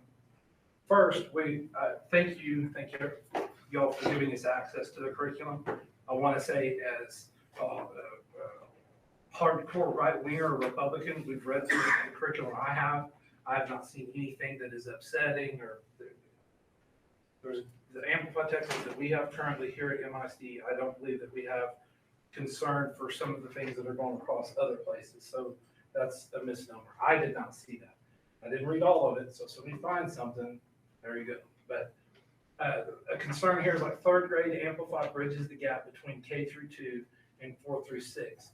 With that being said, the third grade Amplify curriculum did not allow for third grade teachers to intervene for tier 2 students not successful with the lesson, or tier 3 interventions, students significantly below grade level. So it's kind of a repeating theme from people I've heard that what is the dyslexia and the 504 component and these kids that really need to be broken out. Because I believe the Amplify stresses whole groups a lot, and these teachers are concerned that they're not going to get small groups, and when we have 50 to 75% of our students not reading at grade level, it's obvious that whole group's probably not going to work out throughout our elementary schools. So that's a great question, and that is a concern that we have heard as well. And so when you look at the resource, and that's why we wanted to build the day in the life, so that our teachers could see that there is built-in small group time. Amplify Texas will be our tier 1 instruction, and then we also have the other resources that you all approved to help fill the gap, so to speak. For example, the iReady will help with that tier 2 instruction and provide information for teachers to pull those small groups based on the skill that the students need, and have a lesson in their hand that they can utilize in those small groups. And so it's really going to be a blend of our resources that are we believe they're going to truly move the needle for our kids. And one more time management. It was stressed to us that in this curriculum we have to hit every component of every lesson, and it's unrealistic. The reality is that our students are significantly behind grade level, and this pushes quantity over quality instruction. These assessments measure content knowledge instead of TEAC knowledge. Campuses like Lamar cannot afford to waiver from TEAC-aligned resources. For example, if students were given a unit over light and sound, they were assessed over light and sound instead of inferencing main idea, context clues, etc. So I don't know about their specific implementation, but I will say that our supports of the implementation will provide information for teachers. And I don't think anybody is looking at the minute by minute, having to do something very specific minute by minute. That's not our intention with the implementation. When you go to slide 9, and that's my last question. So out of that, again, the what if scenarios aren't in concrete, right? But you look at that list of schools and you look at our what if scenarios, it's not good. I'm gonna, in this instance, I believe that I'm going to yield to the education experts and approve the curriculum. But I want, and this is, I talked to Dr. Howard about this the other day. Y'all are going into this knowing that those campuses, this is the curriculum that we're going district-wide with, that based on these scenarios, we're not doing well. And that's fine. And if that's what y'all want, I'm going to vote and give it to you. But I am going to hold you accountable for not performing, because we have to stop losing kids. Like, we've got to get our kids reading, period. It's not hurt feeling, my cardiologist, I got to get a stent. I can't get mad at him, I'm fat. I got to get a stent, So. Well, and I think one thing that's important, I came in January and, started visiting campuses, all the way through May. And in February, when I was out on campuses, started at Yarborough actually, they were not an Amplify campus, but the first Amplify campus I went to as late as February still didn't have all their resources. So I think it's hard to judge the validity or the strength of a curriculum when people don't have what they need. And when they haven't been trained. So I appreciate you trusting that, because I don't think this is a good reflection. It's hard, any implementation year is hard, just because but when you don't have your materials and you don't have training, And that was a ton. 3 times as hard. And there was a ton of this, will we have training? Will, or we have proper training? Will there be enough materials? Unlike this year, will it be there in a timely manner? I mean, One difference I can say about the materials, and that is a concern, that I think anybody has, in terms of, curriculum resources and the materials. What we are doing different this time is they are being delivered directly to the campus. Whereas prior to, they were delivered to the warehouse, and then our team, small team, had to go and like divvy them up. And so that in and of itself is going to save some time on delivery. But it is our goal for teachers to have the resources in their hands prior to school starting. and the dyslexic component, we're not gonna leave those kids on. Yeah, Too much screen time, in my opinion, with this, but whatever. leaving it. So there are actual books that, there's differentiation built in so that the teacher can get ideas on how to challenge students and then also how to support students that are needing that support. Our teachers will still have to follow the accommodations that are written within a student's 504 plan or IEP. And so that is with any curriculum resource, absolutely. Ms. Joyner? Yes, to tie on to Brandon's prior comment about the small groups, we're also using our literary strategists, and we will have that piece in place as a way to form our small groups. But also, when we talk about implementation and rolling this out, how are we planning to specifically utilize the expertise of our literary specialists on our campuses? How are they receiving their coaching prior to the school year, so that in the event that they are the expert, if there's a teacher that's struggling or unable to go to one of the summer trainings? And so that's my first question. I have several. Okay, sure. So our literacy strategist will become trainer of trainers, if you will. So they will work hand in hand with Region 18, and then they will also, that will happen during the summer as well as back to school. And then throughout the rest of the school year, they will have 1 day of professional learning.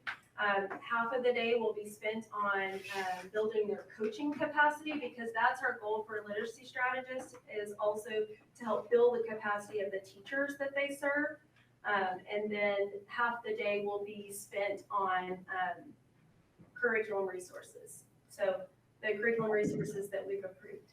So we do have a specific plan for them, because they're such an important piece of our boots on the ground efforts. And my next question or concern as well is, when do we expect to get scope and sequence to these teachers? I mean, I know we're expecting the materials not to be here in time prior to training, but we are expecting them to arrive, I would hope, before school starts. And then when will they receive scope and sequence? So our goal is to send out the information on what their curriculum resource is, as well as their scope and sequence tomorrow. Okay.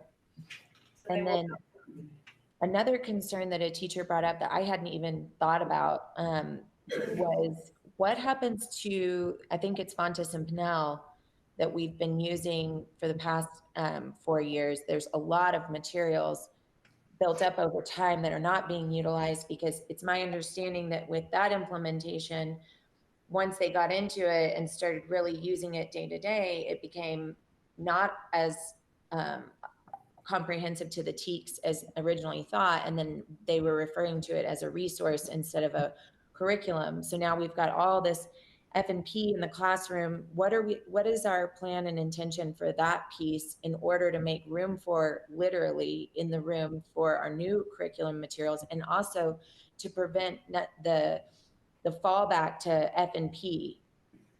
That's also a great question. So within our reorganization, we have, we're now employing a coordinator for instructional materials that will coordinate the efforts of picking up the FMP resources off of the campuses and taking them to the warehouse. And then we will go through the process with Daryl and his team to auction off those resources. Okay. And second of all, I would like to say that I really appreciate you responding to the laundry list of questions that I already sent you today.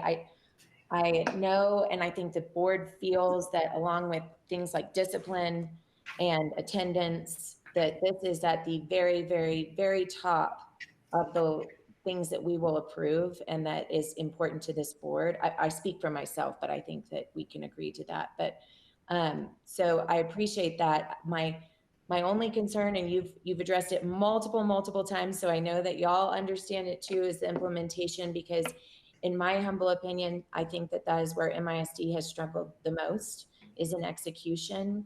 And I understand with the coaching materials that will be presented tonight, the coaching tool, the new curriculum, and our implementation plan, we've created all these new lanes and avenues.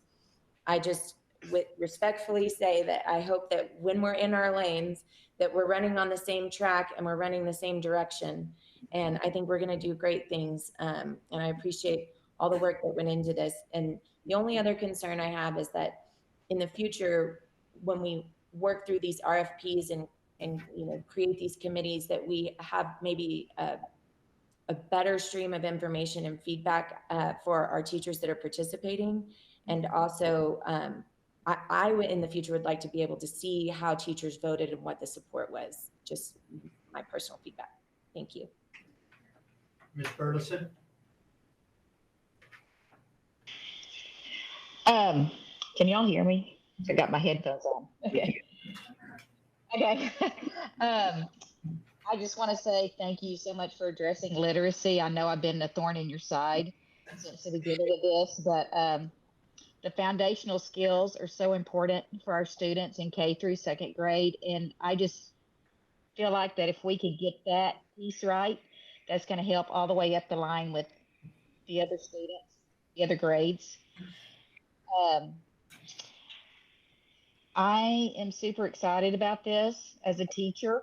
I've talked to some teachers that are excited about all of it. I know some are a little apprehensive, again, in implementation of Amplify, magnetic reading, and iReady, how to make it all work together. So, but I know that as a board, and I believe as the new cabinet, that y'all are as dedicated to getting it right too on the coaching side. So I'm super excited about this next year, and I know they all need a summer, but I'm ready to get started and see what happens with our students. So looking forward to it, and thank you for all the hard work. Thank you, Ms. Burns. Do I have a motion? Motion. Motion by Mr. Booker, second by Mr. Hodges. Any further discussion? All in favor, please signify by raising your right hand. Please note for the record that it is unanimous. All three hands are waved on the screen, and it's unanimous. Thank you, Ms. Osborne.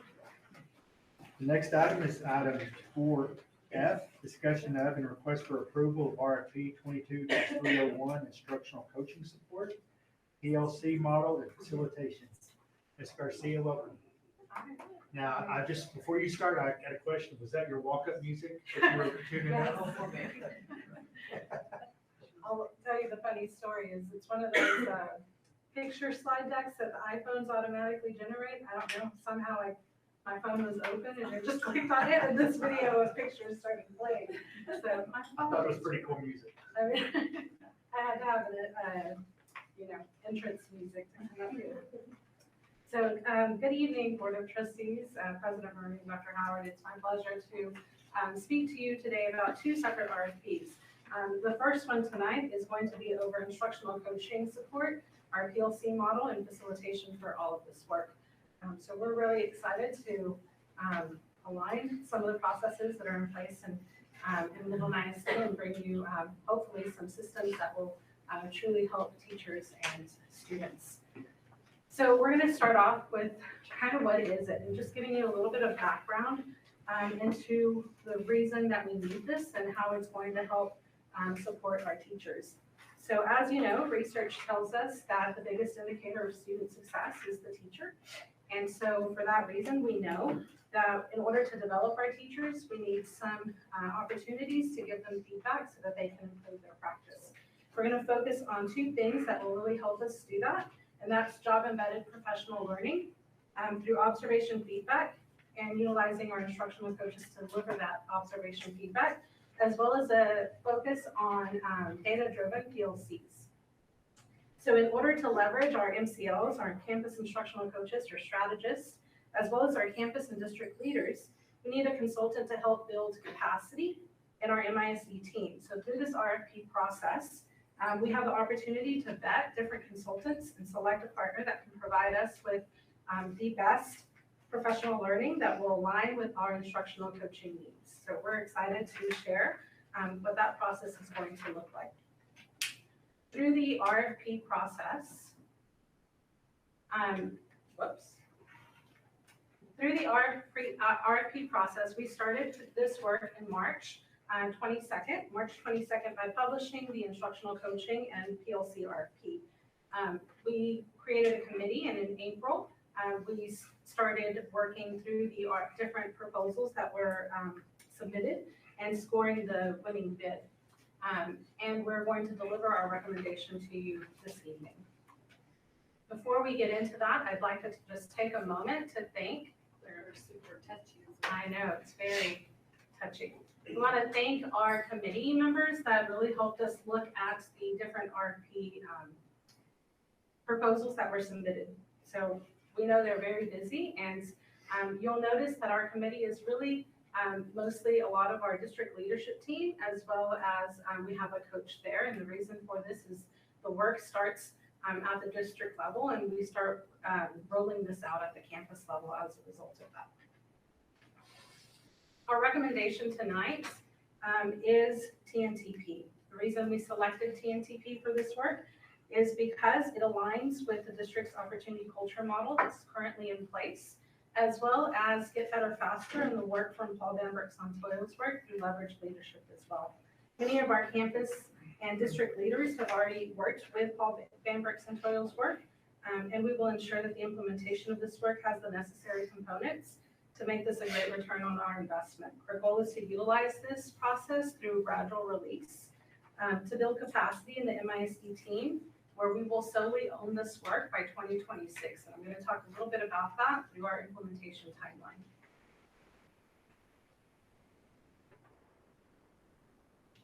Patient, because I clicked it.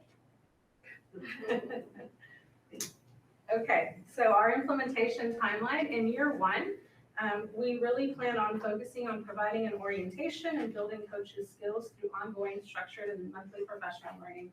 So as Ashley mentioned, we plan on pulling our instructional coaches monthly and spend a day developing their content.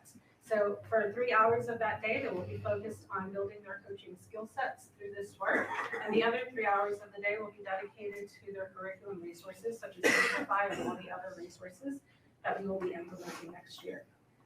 Behind the scenes, TNTP will be working with our talent development team to develop us as TOTs to be able to lead this work over time. So in year one, they're going to be kind of showing us the ropes and building the district level team members' capacity, as well as providing us that orientation and that professional learning. By year two, we're going to start taking more of those responsibilities and co-leading that work together. And the goal over time will be that by year three, we solely start owning this work, and that TNTP is there as a consultant to kind of give us feedback and suggestions and give us ideas of how we can make improvements to this work. So our recommendation is that the board approve our TNTP as our vendor for the coaching tool and RFP model. Sorry, PLC model. I said that wrong. Do I have a motion? Any questions? Mr. Murray, I have a question. Sure. Where Where is TNTP TNTP out of? Where will these consultants and coaches be coming from when they visit the district? It's a great question. The consultants that we will be working with are primarily housed out of Houston, and they will be coming monthly to provide training for us.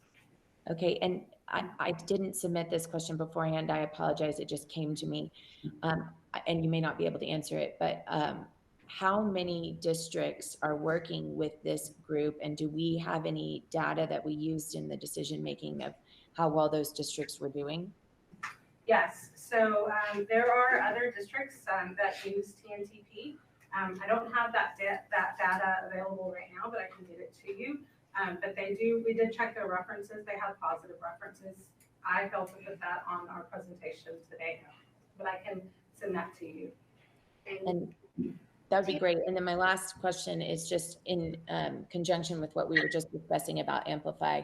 And I'm assuming that they're very familiar with this curriculum, understand, the importance of the fidelity that we're trying to work with in that, the three, pieces that we are approving. So what is their experience with the curriculum that we currently have selected?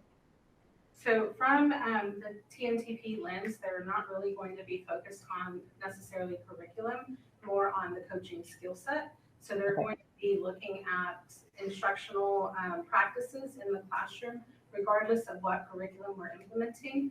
They're focusing on quality instruction. So they're going to provide us feedback in terms of what a teacher needs to improve within their instruction to become better teachers. So that's agnostic to whatever platform or curriculum we're using. Okay, that's good to hear. Thank you. Any other questions for this particular art? Do we have a motion? I move. Motion by Mr. Marquez, Second. second by Ms. Joyner. Any other discussion? All in favor, please signify by raising your right hand. Let the record show that the vote is unanimous, as all three hands virtually were raised, and it's 7-0. Ms. Garcia, we'll move on to item G, discussion of request and approval for RFP 22-302 instructional coaching tool. So this next RFP that I'm going to be covering with you this afternoon is based off the coaching work that we're going to be doing. So to give you a little bit of background, I'd like to explain what a coaching tool is and why we need it. When our campus and district instructional coaches provide feedback to teachers, the data and information that they collect is not usually stored in a uniform manner. We have coaches that maybe have handwritten notes. We have some coaches that maybe do video recordings. We have some coaches who use walkthrough forms and just different types of ways of collecting this information. So there is a need to streamline the information that we're collecting through our coaching processes. This platform will help us do just that. This platform will give us a one-stop shop where we can upload documents, where we can upload videos, where we have templates for coaching processes and systems that our teachers and coaches will be using. So this one tool is really going to help us make sure that we are collecting data, that we can pull data to see where the needs and identify trends of some of the processes that our coaches will be using as they start giving feedback to the teachers that they are coaching. Similarly, we did this work in April. We put both RFPs out simultaneously. That's why we're coming with both recommendations tonight. We started this work on March 22nd, and we began reviewing those proposals in April. We created a committee to score the proposals that were submitted.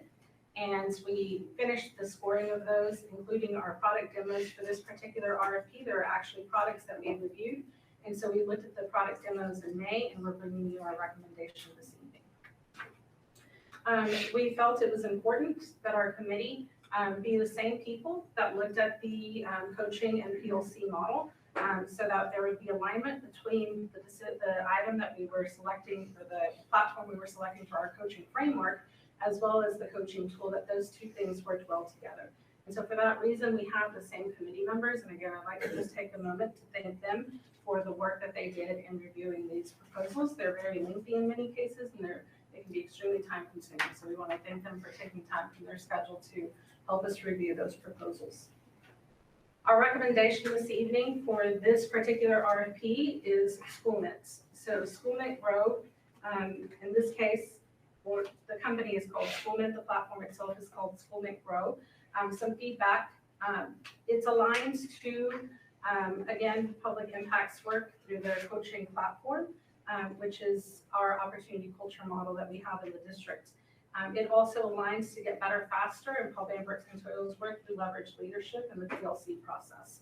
So again, all of the documents we're using for coaching that we're using for PLCs can fit nicely within this online platform and capture all of that data. It's fully customizable to MISD, to our systems and processes, and it has single sign-on capabilities. So they're not having to remember a separate username, or the users of this platform are not going to have to remember a separate username and password. They can sign in directly with their MISD credentials.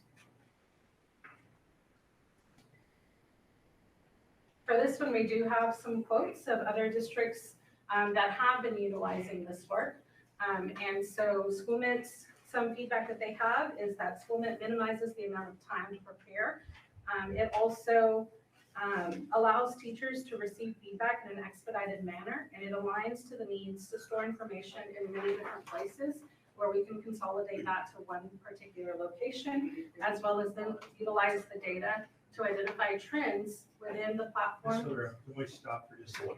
Yes. We're going to take just a pause for a second. Mr. Marquez had to leave the room, but we don't have a quorum without him, so we'll stop just for a second. Does anybody have a cough drop out there for our superintendent? She's dying up here and she's scared to ask for a cough drop.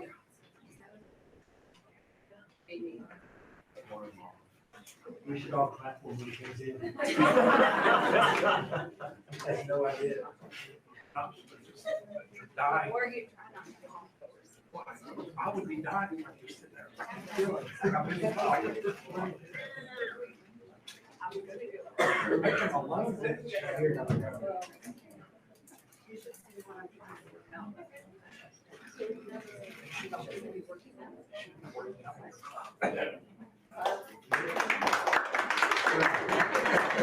Thank you. Sorry, we just, okay, we don't have a quorum without all four of us in the room, so we just have to pause for a second, which is totally Sorry. fine. Sorry, I had another quorum.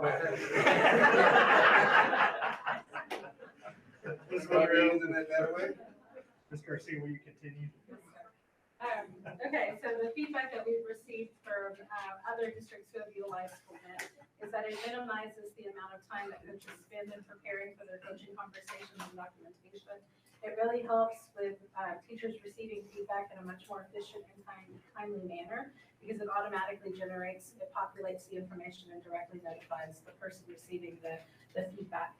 And it also eliminates the need to store information in a variety of places. And this kind of creates like a one-stop shop for all things coaching and PLC. And so it's a great tool that can really help the needs we're going to see once we start implementing instructional coaching with fidelity across the board.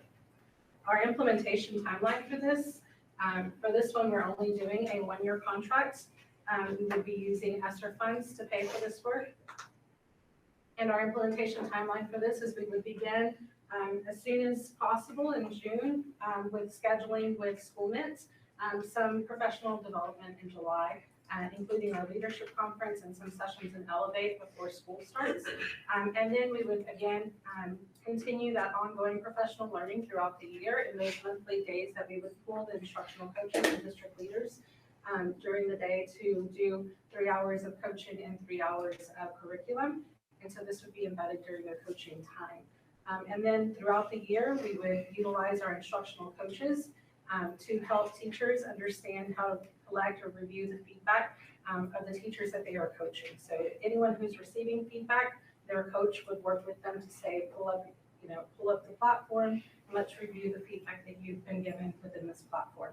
And so at this point, we would like to ask the board to approve our recommendation for this particular RFP for an instructional coaching tool. and I'd be glad to answer any questions that you may have. I have one question. Pardon my eggs and it might not be the exact thing we're talking about, but I saw, during one of our trainings or available trainings, and attachment trainings that they have this camera, and you put it's not a pointer, but it's like a follower, so wherever the teacher goes, that camera turns and follows the teacher. And then they're able to go back and review that and do the coaching moments. The person's able to go back and review that. Potentially they're doing their own coaching moments. Is that partially something that's involved here with? Yes.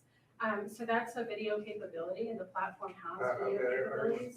You can upload a video from your cell phone, you can upload your video from an iPhone, from an iPad, from a laptop, from any video recording device that we want to utilize in the district. They can upload that here, and then the coach can go in there and review the video and provide them feedback.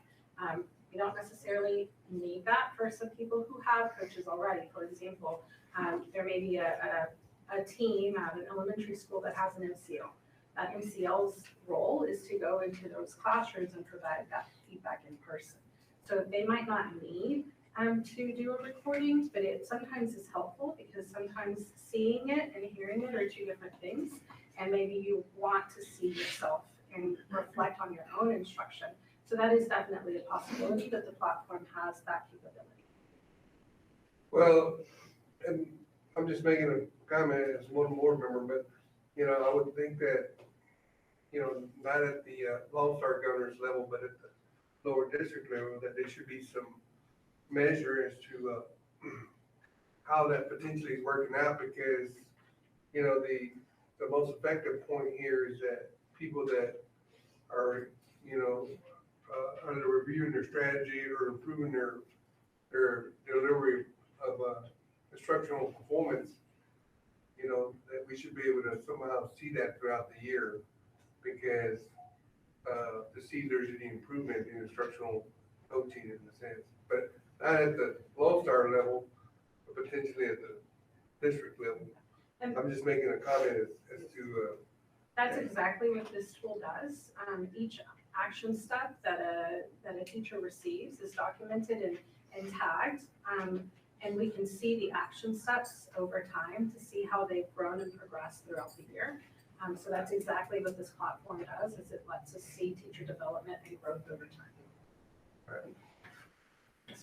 Who owns the data with our contract with them? Is MISD gonna own this data, or is this gonna go to our third party that we've hired? I would imagine in their contract, they're gonna own the data. I have not looked at that specifically. I can check, but I know we can generate our own data and pull data ourselves. I don't know if they also own it, if we own it together, or if it's just solely owned by us or solely owned by them, but we have the capabilities of pulling the data. I know that there's gonna be some teachers that are concerned with the data encapsulation on it. So if we can look at the contract and either offer like an opt-out or an opt-in, probably they prefer opt-in, compromise would be opt-out when you sign it. But because all that data is gonna be stored somewhere on the cloud, they're gonna use the results, teacher's name, the name's gonna be masked when they accumulate it to send out. There are some confidentiality processes embedded in the program to where you can't see someone else's data. Only the coach and the supervisor have access to that data. But still sell the results Correct. eventually, and that's, the teachers are probably not that many, but it's something I think that we should look at. Who owns it? Let's take a look at it before we execute. And one thing kind of to that point that I think is really important about this is coaching is about getting better in coaching and support, and housing it in something completely separate than where we house documentation, if you will, I think is very important, because the coaching is purely that. It's individualized, it's personalized, it's about getting better. It's a very personalized. Yes. Yeah. And the coaching data, to Dr. Howard's point, is not utilized for evaluating purposes. We don't utilize this data for t-tests. We utilize this data simply to help teachers improve and develop. Right. I have a question to Brandon's point. If we approve it tonight, are you guys still in negotiations on the contract? Is there a way to give the approval, allow for the work to continue, but if for some reason there's a sticking point on this privacy piece and who owns the data, you'll come back to the board? Yes, we can do that. Okay. That would be my preference, because I don't want to hold you guys up, but I think it's a very valid point and question, because when it's all said and done, we have to own it. It has to be ours for us to be beneficiaries of what we're paying for. And if we leave, when the contract, if we decide to go with someone else, we want our data that we've related. We don't want to be just left high and dry, having to go out and glean new data. Yeah, I agree. Any other discussion? Then I will receive a motion amended by Mr. Hodges to say that we negotiate the contract so that the data belongs to us and we have final say in that data. Anything else? And Kate, to Katie's point, I just think it's important that we, MISD, is able to keep this data for ever. Yeah, it's ours.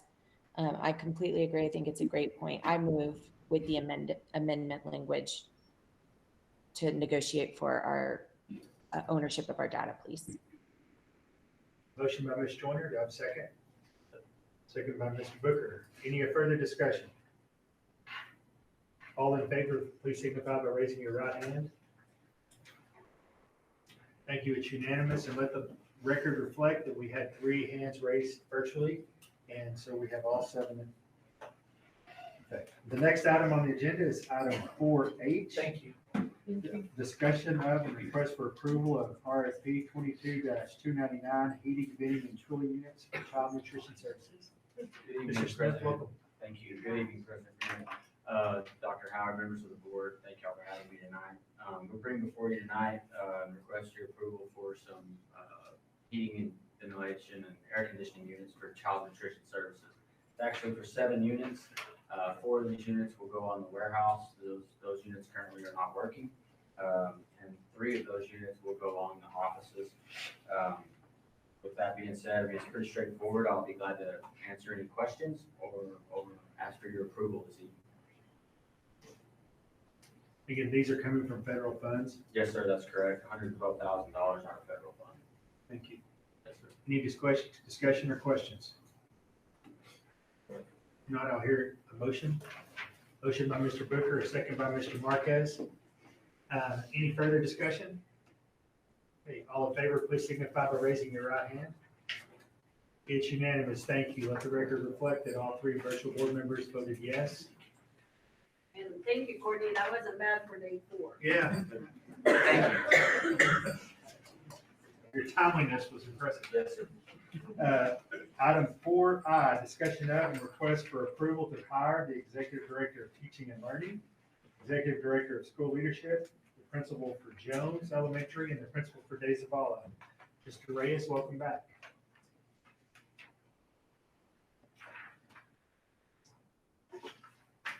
President Murray, Dr. Howard, members of the board, thank you once again for allowing me to come up here. I'd like to take a minute and as I announce your name, I would ask that you stand and stand up here to my left and while you're being recognized. First, I'd like to start with Ms. Jessica Redmond, a recommendation for Executive Director of School Leadership. Comes to us with 16 years of experience, 14 administrative, 2 years teaching. She has been recommended for the Executive Director of School Leadership. She has 14 years of administrative experience both at the elementary and middle school levels. While principal, she earned a B rating in 2019 and 2022 with distinctions in science and academic growth. She attributes that through a strong ELC process. Ms. Redmond brings experience as an administrator and counselor. She has proven success and believes in building strong relationships with staff, students, and the community. Please join me in congratulating Ms. Jessica Redmond.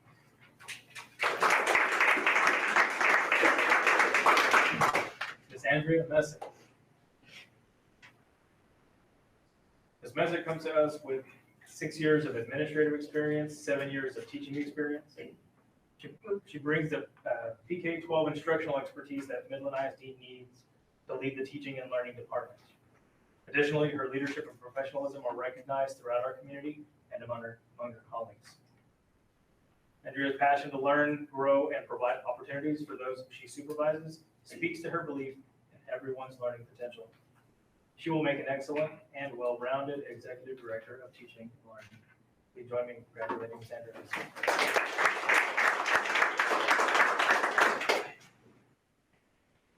Tanya Duval.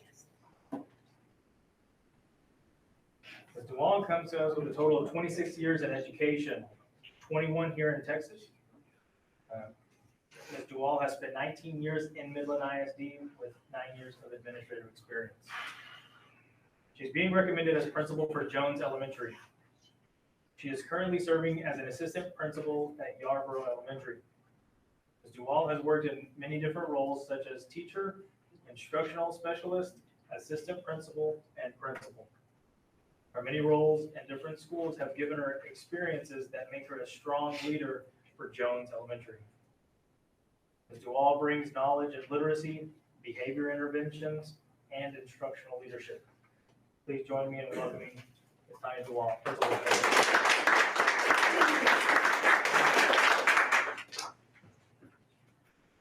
David Duarte, Zavala Elementary. Mr. Duarte comes to us with 4 years of administrative experience, 8 years of them in teaching. Mr. Duarte brings experience from Lubbock ISD, White Settlement ISD, Frisco ISD, and most recently Midland ISD, where he serves as an assistant principal. Mr. Duarte has taught both in elementary and junior high school level. He radiates excellence and is a role model for Zavala students, as he is a product of Midland ISD, attending Long and Burnett Elementary himself. His strengths include building strong relationships with community, staff, and students. He's a professional that believes in the success of students and staff at Zavala and is ready to work hard to deliver success as a team. I would like to make a correction. He's got 4 years of administrative experience and 8 years of teaching. My apologies. Please join me in congratulating Mr. Duarte. Board, do I hear a motion? I move. Motion by Mr. Marquez. Second by Mr. Booker. Any discussion? All in favor, please signify by raising your right hand. It is unanimous. Thank you. All three hands virtually raised.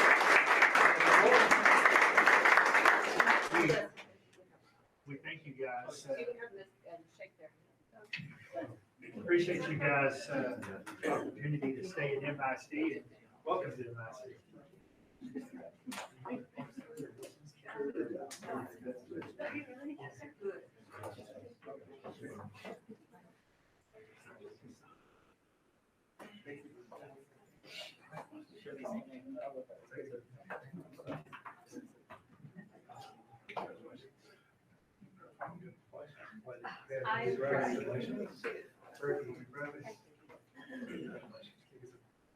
All right, the time is now 7:42, and the board will move into closed session in accordance with Government Code Section 551.071 for the purpose of private consultation with the board's attorney on any or all subject matters authorized by law.